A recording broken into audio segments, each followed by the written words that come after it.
Përshëndetje gjithëve miq që u takuam në këtë episod të tyre të Albania Newscast. Jemi në këto transmetime tona mediatike në këtë iniciativë të re. Episodi i parë ka ecur shumë mirë. Ju falenderoj të gjithëve që na keni shkruar, keni bërë subscribe. Vazhdojeni bëni këtë gjë sepse kemi nevojë për mbështetjen tuaj aq më tepër në këtë fazë fillestare. Ne do të dëgjojmë të gjitha sugjerimet që ju na jepni dhe padyshim do t'i reflektojmë ato me tema me të ftuar. Në këtë episod të dytë do flasim përsëri për politikë, por do kemi në pjesë të tjera edhe të ftuar nga fushat të tjera dhe kam kënaqësinë që të kem deputeten Sara Mile nga Partia Socialiste për të folur për çështje të ndryshme. Është një deputete e re, e cila ka bërë debate të forta, pavarësisht kritikave që ka patur nga një pjesë e opozitës. Ajo nuk i ka ikur asnjëherë atyre, madje është përballur shumë raste edhe me liderin e Partisë Demokratike, zotin Berisha, gjë që nuk është shumë e lehtë. Do flasim për këto, flasim për Partinë Socialiste dhe për reformat. Sara, faleminderit. Kënaqësi që të kam në këtë iniciativë të re mediatike dhe personale. Faleminderit dhe të shkoftë mbar, meqense është kështu fillimi, shpresojmë të jemi ogur të mirë në të ftuarit e parë. Faleminderit shumë, e vlerësoj. Para se të futem në tema politike pak të rënda, më jep një përshtypje tënde si ndihesh kur shikon edhe lajme për veten ku të akuzojnë për lidhje të dyshimta, shumë episode që ti i ke parë dhe vet, shumë ngjarje, shumë lajme. Më jep një përshtypje personale edhe familja jote si ndihet. Patjetër. Sot vi shumë i qetë se sa më parë, i thonë gati një vit nga momenti kur lideri historik i Partisë Demokratike, zoti non grata, se unë ashtu e quaj, bëri atë fjalimin e vet historik, ku hodhi një lumë akuzash ndaj meje dhe që antej pastaj historia vazhdoi. Sot jam shumë i qetë. Më duket sikur ky vit më ka rritur dhe më ka maturuar mjaft, ndoshta edhe për të mos i pasur ato impulset emocionale të fillimit. Disa prej tyre mund edhe t'i kisha evituar, të paktën sot kur i është normale, të shikosh akuza për vete, të dëgjosh, nuk është e lehtë. Patjetër që nuk është. Ai më tepër në sy të gjithë shqiptarëve, se po flasim për një arenë siç është parlamenti që nuk është se janë 50 veta, po është. Absolutisht. Ajo që kam bërë tani së fundmi Arbër, kam vendosur të marr të mirën të keqes, që do të thotë nëse do bëhesha peng i kësaj historie, mendoj që mua do më personifikonte vetëm kjo histori. E vërtet e pa vërtet qoftë, kjo histori deri diku të shënjon dhe të lë një gjurmë në karrierën tënde. Dhe e dija fare mirë se e strukur aty dhe e pazëshme për çfarë duhet të kem zë, në fakt, kjo histori do ishte vetmja e cila do lidhte emrin tim dhe asgjë tjetër. Gjë që nuk do doja kur të ndodhte në fakt, se për te kësaj historie mendoj dhe shpresoj që edhe një pjesë e njerëzve sot ta kanë kuptuar që vlej shumë më tepër se kjo histori e cila mu vesh mbi supe, e cilën tani unë vetë më duhet ta zhvesh, sepse askush nuk e bën këtë për mua. Jam munduar që të tregoj Sarën përgjatë këtij viti, patjetër nuk ka qenë lehtë të kisha gjithë fokusin e medias, por edhe të drejtuesve të faqeve të memeve, se tani kjo është pjesë e procesit. Dhe nuk ka qenë lehtë as pak që sa herë që bëja 2 hapa para të mund të dukej sikur kisha bërë një hap mbrapa, sepse një lapsus i thënë diku apo një lapsus i përpunuar për të dukur lapsus diku tjetër, të merrte pastaj të gjithë xhiron e rrjetit. Kështu që ka qenë vështirë, por unë i kam marrë më të mirën duke mos u ndalur dhe duke vendosur që të jem kudo prezente, qoftë në ftesa publike që më bëjnë emisione ndryshme, qoftë në parlament sa herë kam dashur të thënë timen, nuk kam familja si ndihet, Sara? Si ndihet familja jote? Mos më pyet familja. Se po evitoja. Shiko Arbër, mos të thonë që ç'deshe që ju fute. Mendoj që flen dhe zgjohen me këtë shprehje. E para sepse patjetër familja ime nuk ka kurfar lidhje me politikën dhe kur nuk ke kurfar lidhje as nuk e dëshiron ti jesh pjesë e saj. Madje ata ende kanë pikpyetjet e tyre që nga na dole ti që e ke këtë dëshirë për politikë, kur askush kanë nuk e ka pasur. Pra nuk vjen një histori e trashëguar në familje ose edhe ju ke prish pak rehatin, ha? Ja kam prishur shumë.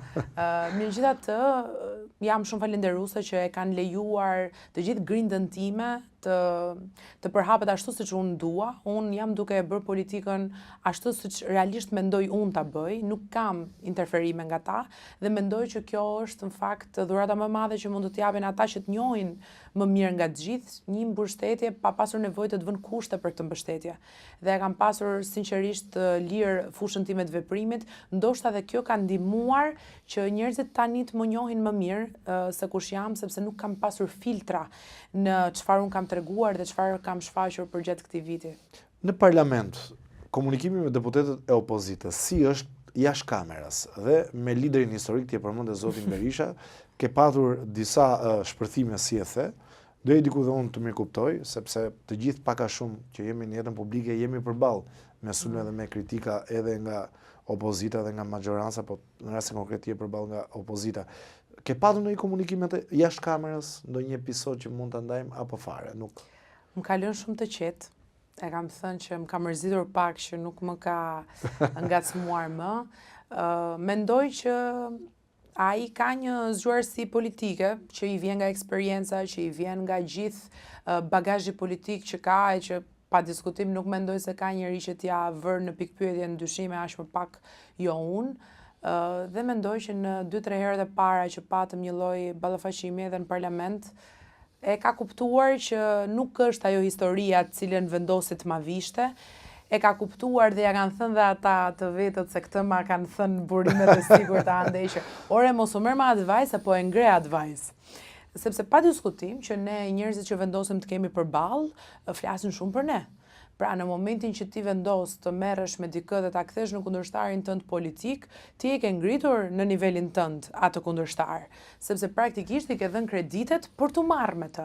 Dhe nuk është pak që një figurë e re të mundet që të merret vetë i vetmi mendoj unë që i kanë ngelur Partisë Demokratike.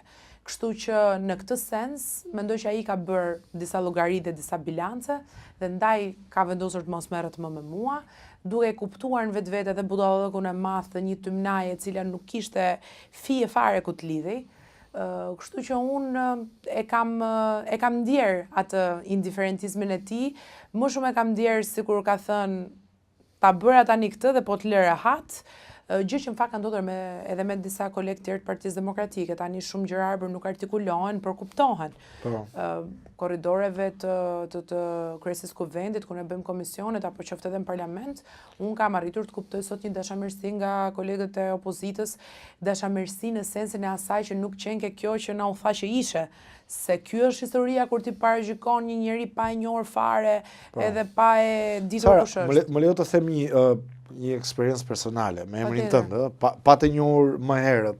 Kemi bërë një intervistë bashkë në një televizion tjetër ku ishe kandidate dhe unë pyeta, mora dhe nga Partia Demokratike se kështu funksiononte, mizurat e shtypit, mora dhe nga Partia Socialiste dhe më dhanë emrin tënd. Dhe më thanë është për PS-n. Më thanë një është një re e talentuar, do dëgjosh për të. Gjithsesi nuk të njihja, që ti jem realist edhe patëm një emision kam shumë duke qenë i pari. Po, ndër të parët ka qenë sigurt. Dhe ti dole shumë mirë, gjithashtu dhe profesorët që ishte e Partisë Demokratike. Përse mendon ose nga mendon se ka qenë burimi i thashethemit për lidhjet e tua me botën e krimit etj. Nga ka buruar? Sepse unë për shembull që këtë nuk e thoshja dot atëherë, dëgjova që kishe potencial të madh. Po këtë nuk e dëgjova nga njerëz që ishin të lidhur me botën e krimit, e dëgjova nga njerëz politik. E kuptoj. Kjo është, dhe aty është e gjithë kleçka. Unë arbër se një njeri që nuk vija nga strukturat e Partisë Socialiste, me një familje që siç e shpreha edhe më herët nuk kishin të bënin kurfar lidhje me politikën, por me sipërmarrjen po.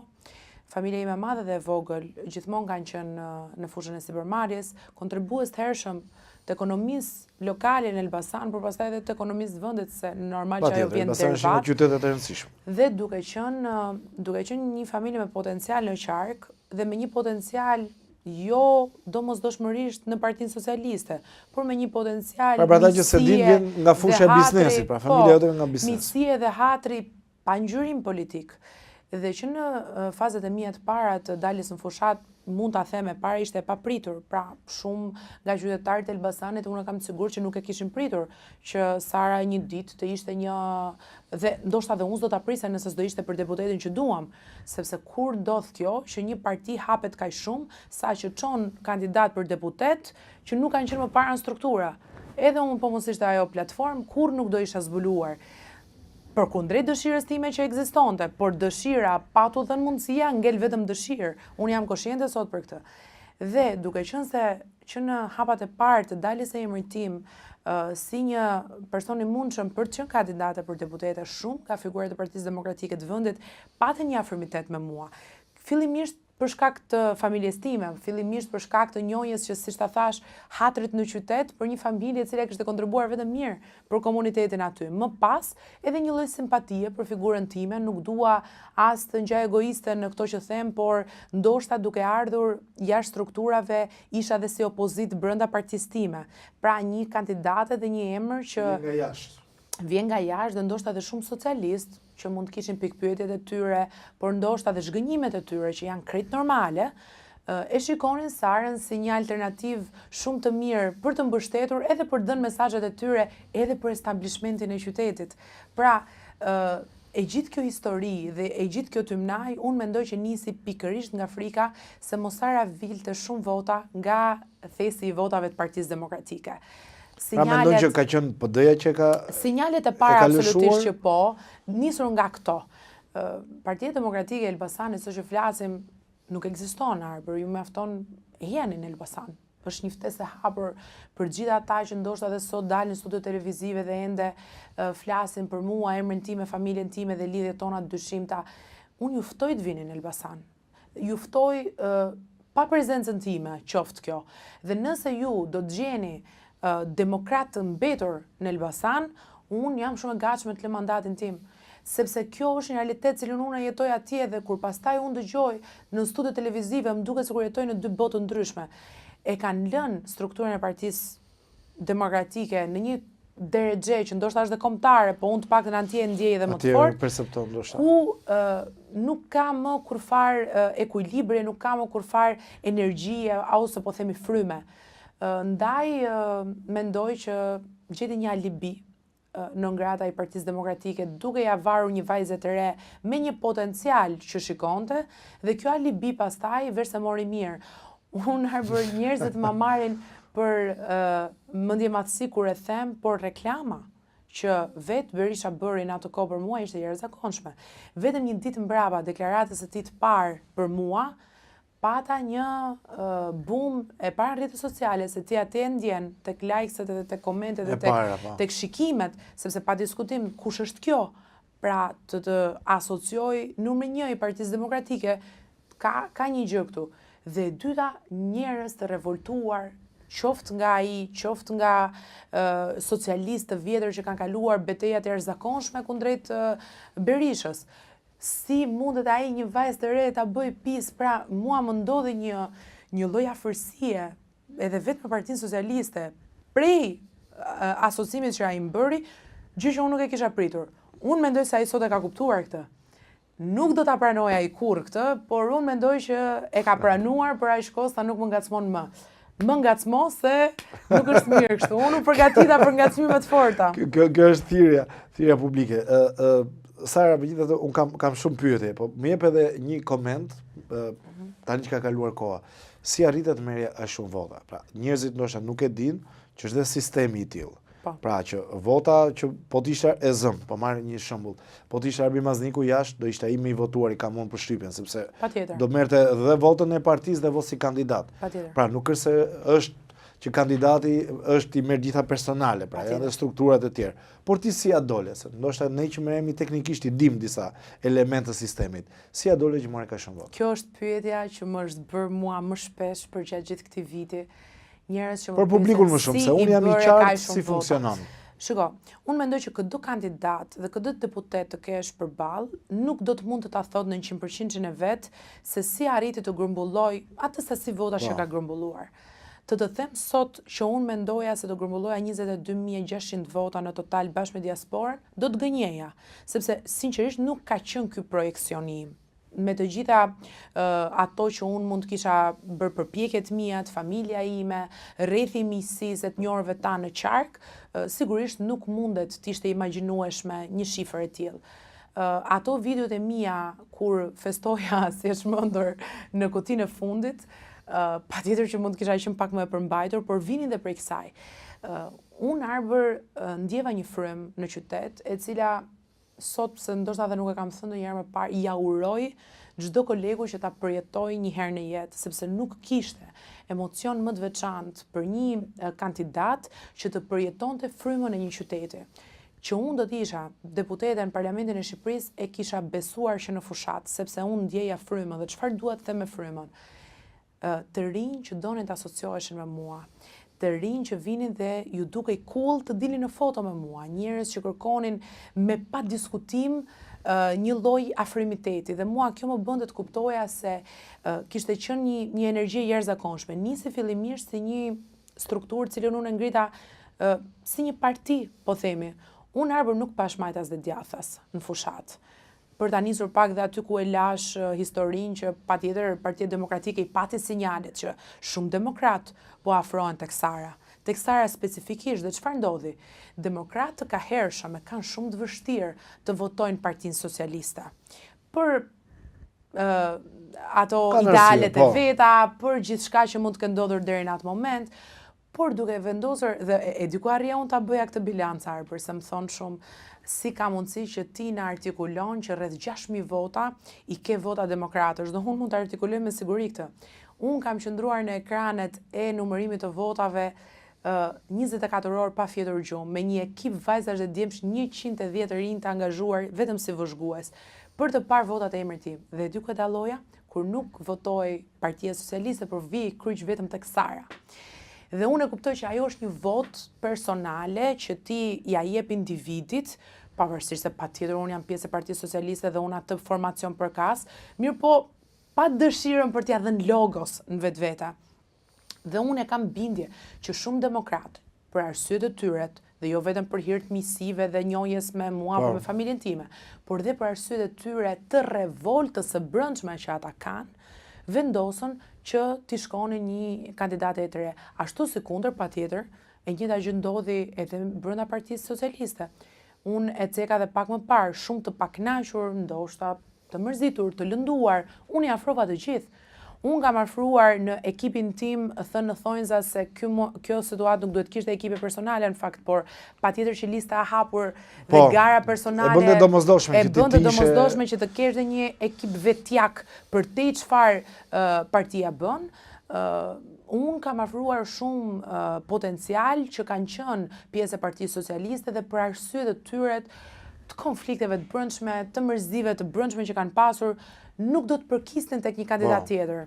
Për ta mbyllur diskutimin me Elbasanin, ambicia jote cila është? Nuk e di, po të pyes. A është koha që Elbasani të ketë një kryebashkiake zonjë, grua? E shikon? Nuk ka qenë në ambicet e mia, Arbër, kam mësuar një jetë sot që kur mos them kurrë, sidomos për faktin që në një vit arrita që të kisha një mandat dhe patjetër që do të gënjeja që të thoja që unë jam sot vetë dhe vendos vetë çfarë bëhem dhe si bëhem. Është një vendim strukture, kryetari. Ky është një vendim kryesie, ky është një vendim. Po a do ishe gati ta pranoje një sfidë të tillë? Mua më pëlqen shumë parlamenti. Dhe unë e shijoj të qenurit aty, në të gjitha kuptimet që merr kjo fjalë, sepse patjetër që shumë mendojnë që shijojmë vetëm këtë pjesën e batutave, se ato janë ato që bëhen lajm. Ato që duken, ato që duken më shumë, po. Ato 2 orët e para të të njëjtës janë momenti kur kanë të gjithë mediat fokusin se presin ato batutat, performon Partia Demokratike shumë duke abuzuar për procedurë dhe ndërkohë bëjnë batuta me ne dhe unë e kuptoj shumë mirë që për shumë kënd ndoshta parlamenti është ai, po për mua jo në fakt, domethënë puna e madhe që ne bëjmë komisione, puna e përditshme që ne jemi duke bërë për të shkuar në Bashkimin Evropian, cili është një projekt politik që nuk do duhet ishte vetëm në Partisë Socialiste, është një projekt politik kombëtar në sytë e mi. Dhe unë si një vajzë dhe si një studente e shkencave politike, për mua është mision i madh dhe nder i madh të kem timen dhe të mundet të bëj pjesën time të mozaikut në këtë proces. Kështu që mua më shijon shumë parlamenti, patjetër që nuk do doja që të largohesha nga parlamenti në asnjë lloj mënyre sepse më duket sikur është shtëpia ime. Jeta ime është e gjatë, karriera ime shpresoj të jetë e tillë, jam vetëm 30 vjeç sot, kështu që nëse në ndonjë moment kryesia do ta shikojë të arsyeshme që kjo lojtare është shumë më mirë brenda lokalitetit vet sesa në formacionin ton në parlament, absolutisht që nuk jam unë askush për të refuzuar. Do ta pranoj nëse do të vinte si sfidë, por nuk do ta kërkosh. Sot nuk e mendoj, sot nuk e mendoj. Unë jam duke shijuar shumë qëndrimen atje. Partia Socialiste, si është nga brenda? Diskutimet janë që nuk ka debate, nuk ka të gjithë mbyllin gojen, vetëm ngrën dorën. Më jep një përshtypje si shikon nga brenda. Domethënë vetëm lajmet e kësaj periudhe e tregojnë hapur që kush ka diçka për të thënë e thot. Dhe as nuk e friksohet ndokujt, as nuk ka ndonjë problem se po i ulet zëri apo po mundet që t'ja frenojnë atë çfarë ka për të thënë. Çdo familje politike, ashtu si kundër çdo familje në fakt se është e njëjta strukturë, ka debatet e veta të brendshme. Ajo që mua më bët shumë pikpyetje e madhe është si ka mundësi që vetëm Partia Socialiste këto debatet e brendshme i dalin jashtë. Se nuk ma ha mendja mua tani atje ose s'ka fare, se ka shumë mundësi mos ketë fare. Ka shumë. Se atje është autokracia në nivelet më të larta. Se sidomos kjo parodia me Berishën që zgjidhet tani kryetar prap pa kurfar kandidati e i friksohet sa kandidatëve të rinj që veti ka suportuar dikur, unë nuk kam fjalë që çfarë, domethënë nuk kam fjalë se si ne na bëhet ky paralelizëm që ne nuk kemi të drejtë fjale. Nuk bëni fare votime thon për ju. Ne kemi në statut, në fakt, Partia Socialiste, që për aq kohë sa kryetari është fitus, kryetari është fitus, kryetari rizidhet, është brenda çdo lloj rregulli dhe çdo lloj logjike në fakt, sepse edhe logjika do të ecë kështu. Kur tjetë momenti për të bërë një zgjedhje të kryetarit, normal që të vijë ai moment. Dhe në fakt Partia Socialiste e ka treguar në traditën e vet këtë. Nuk është nga ato parti të cilat nuk e lejon zërin ndryshe dhe zërin kundër. Mjafton të kujtojnë kohën kur Sara, ka tani debate brenda? Nuk po them ti themi çfarë ka ndodhur. Edhe çfarë do mendoja unë? Pra ka diskutime që unë e dëgjoj shumë shpesh këtë historinë që kryeministri Edi Rama ose kryetari i partisë nuk lejon mendimin ndryshe e nuk lejon garën brenda atje. Si ka mundësi që një njeri i cili nuk e lejon këtë gjë të mundet të bëj pjesë të formacionit 50 rinj? Tani si ka mundësi i menaxhon se marioneta këta të 50 që patjetër mund të kenë dhe secili rebelizmin e vet, individualitetin e vet, shumë prej tyre nuk kanë rrugtuar në Partinë Socialiste, siç është dhe rasti im. Si mundet të jetë e mendueshme që ne udhëhiqemi nga një person kur ne arritëm që 50 veta të ishim ndryshe tërësisht nga çfarë kemi qenë gjak i ri tërësisht. Kjo është shumë e rrezikshme për një autokrat. Është sinqerisht shumë e rrezikshme. Ne na quajnë kartona, për mua është guxim i madh.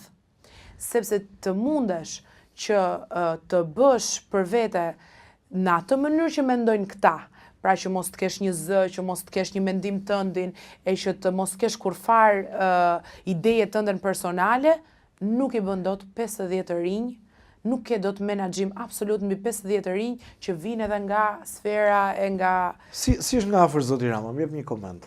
Si është si individ? Krahasuar me atë mitin me emrin që shkruar jashtë, si është në raporte njerëzore? Unë mendoj që ka një veçori kryeministri Rama cilën unë ja pëlqej dhe madje nuk do guxoja të gaboja nëse do thoja që dhe përpiqem t'ja kopjoj, është të qenurit vetvetja. Unë i dua shumë, pikërisht unë i dua shumë individët që janë vetvetja edhe në politik, edhe në miqësi, edhe në familje, kudo qofshin.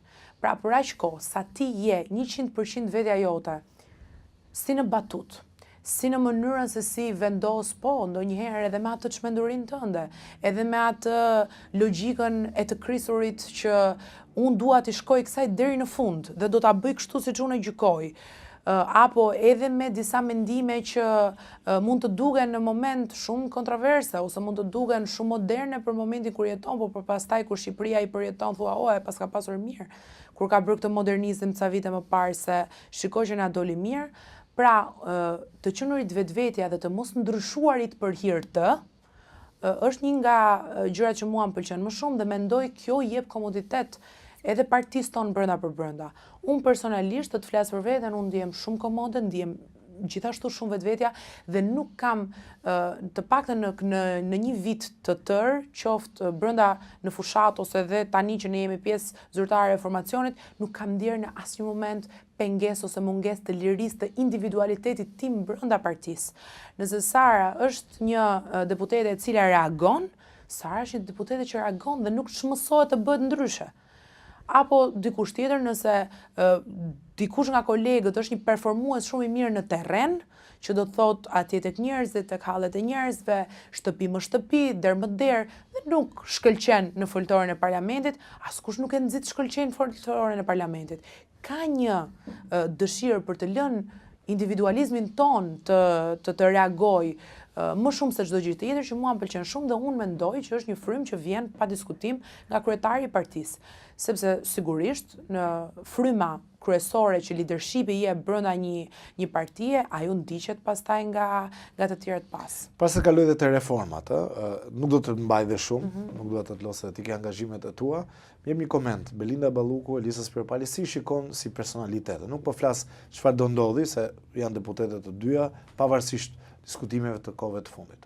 Arber, unë kam evituar shumë shpesh të jap përgjigje për këtë dinamikën që flitet që është, për një arsye të vetme që unë jam bërë pjesë e Partisë Socialiste shumë më vonë se sa të dyja kolegët që juve ju referuat, edhe në këtë sens, sinqerisht do të ishte shumë e tepërt që unë sot të mund të kisha një gjykim ose një mendim për një histori e cila të dyja kolegët kanë një historik shumë të gjatë se sa ndoshta vitet e mia të jetesës. Që në opozit. Dhe kjo më bën mua që të struhem përpara viteve dhe eksperiencës edhe për ta quajtur çdo koment të tepërt. Unë nuk mendoj, të jem e sinqert, se ka një debat midis të dyja zonjave, nuk e lexoj kështu. Secila ka pasur rrugën e vet brenda Partisë Socialiste, secila prej tyre ka pasur konfirmimet që janë dhënë qoftë nga kryesia e Partisë Socialiste, ashtu edhe nga vota e qytetarëve. Janë të dyja kolege që janë provuar si në fushata, ashtu edhe në funksione shumë të larta publike, dhe kanë dhënë rezultatet e tyre, dhe për rezultatet që kanë dhënë edhe kanë marrë mbrapsht çfarë kanë dashur të marrin mbrapsht. Kështu që sinqerisht nuk shoh një debat mes tyre, ashtu sikundër gjithë kjo dëshirë për të pasur diçka midis tyre, më duket sikur më shumë ka dhe një lloj etje, ose më duket sikur më shumë mediatike, interesi. Duket sikur më shumë estis këtë histori se sa në fakt ekziston një histori e tillë. A ka garë brenda Partisë Socialiste, duke u referuar tani jo vetëm të dyja kolegeve, por në fakt edhe gjithë, po ka garë brenda Partisë Socialiste, dhe sa mirë të jetë kështu. Një parti e cila vjen e maturuar sot ka 83 mandate në parlament, ka shumicën e bashkive të vendit, ka shumicën e numrave në këshilla bashkiak. Kjo fuqi e madhe nuk vjen pa një kolateral të madh të burimeve njerëzore, ku njerëzit do duan të spikasin, do duan që ambicin e tyre ta përkthejnë patjetër pastaj dhe në pozicione përkatëse. Mua më pëlqen që ka garë, dhe unë do kisha dashur shumë Arber që ne këtë garë në fakt ta kishim me kundërshtarët tan politik.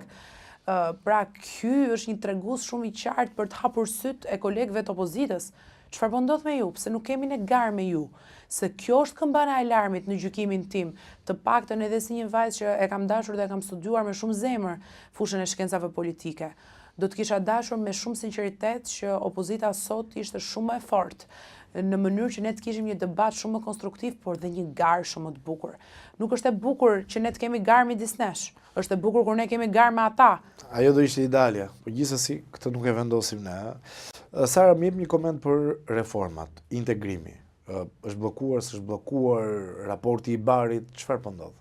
Ne vetëm pak ditë më parë, Arber, vetëm për këtë histori thërritëm ministrin për Europën dhe punët e jashtme në Komisionin për Katës, unë jam dhe antare atje. Po, pikërisht prandaj ti je një mirë ato. Ishte shumë e nevojshme në fakt një sqarim.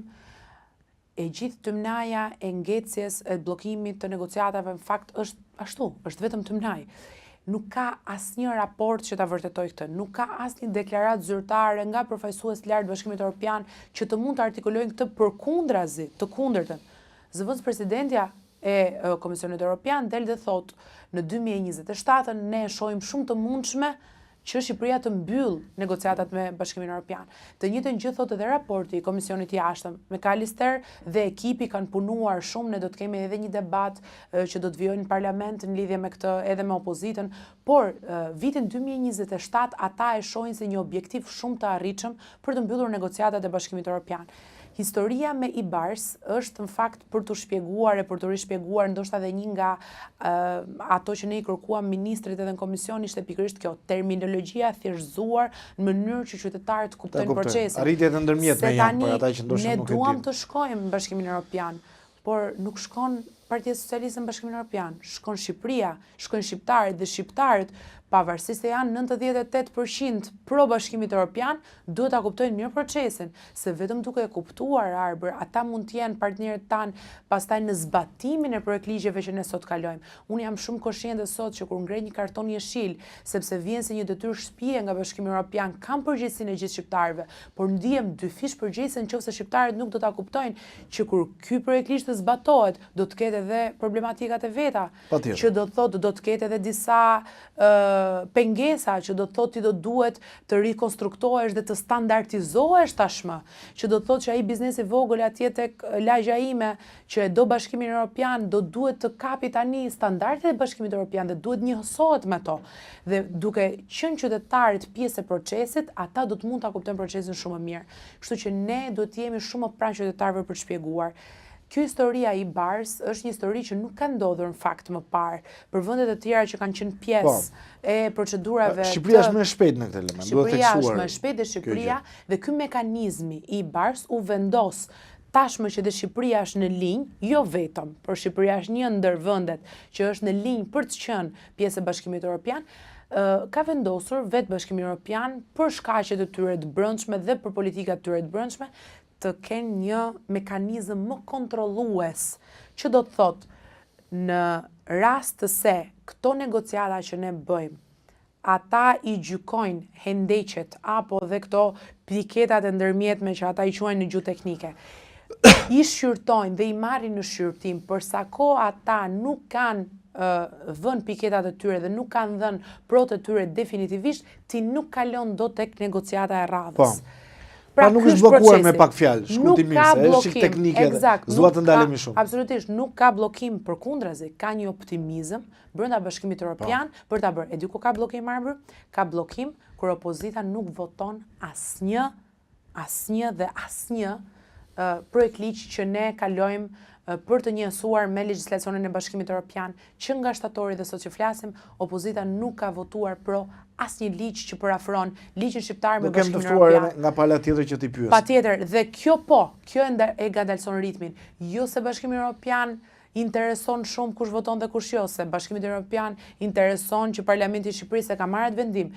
Dhe falë shqiptarëve ne sot jemi Parlamenti i Shqipërisë, jemi me 83 mandate dhe mund të kalojmë çdo ligj të nevojshëm për Bashkimin Evropian.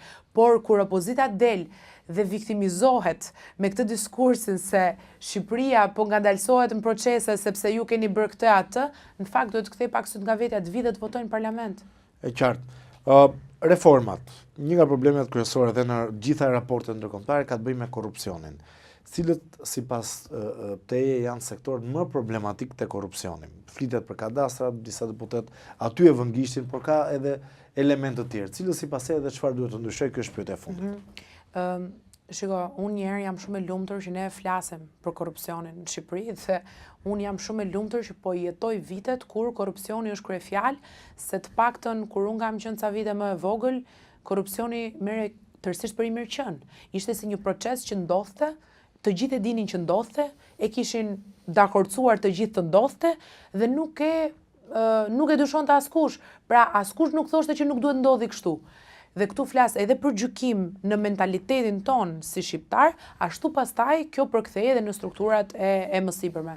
Me drejtues institucionesh që shkonin me vul me vete, me vulin institucionit me vete në kafene dhe i vendosnin atje se kush do merrte një tender, kush do merrte një tender tjetër, pa shkuar fare as në zyrë procesi, por aty në kafene, kjo histori nuk ndodh më në Shqipëri. Dhe që fakti që korrupsioni është sot kryefjalë, unë jam e lumtur për këtë, se patjetër ku ka këtë lloj vëmendjeje, ka dhe një lloj stepje, po dhe nga ana e qeverisë për ta marrë seriozisht këtë temë. Lindi si nevojë për të diskutuar korrupsionin prej reformës në drejtësi, që unë dua që sa herë të ceket ta them që ka qenë një vullnet i jashtëzakonshëm i Partisë Socialiste, po dhe i këtij kryeministrit Edi Rama që shpesh akuzohet për të kundërtën, për ta bërë reformën në drejtësi realitet. A ka sot kjo reformë në 10 vite maturim që ka pasur, a ka sot pika dopta, ka dhe mund gjesh pafund. Që nga disa zvarritje që bëhen, nga dosje që grumbullohen në gjykatat tona të vendit, edhe deri pastaj tek disa vendime tjera që mund të jenë shumë arbitrare e historira tjera. Unë nuk jam juriste dhe nuk do doja të futesha në teknik. Por, a ka sot Shqipëria probleme theksuar me korrupsionin? Kur në botë jo ashtu siç ka qenë.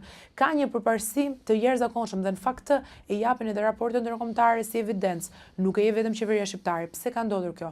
Unë si Sara, por sot edhe si përfaqësuese në parlament e Partisë Socialiste, vë shumë theksin tek digitalizimi i në fakt në raporte vlerësohet kjo.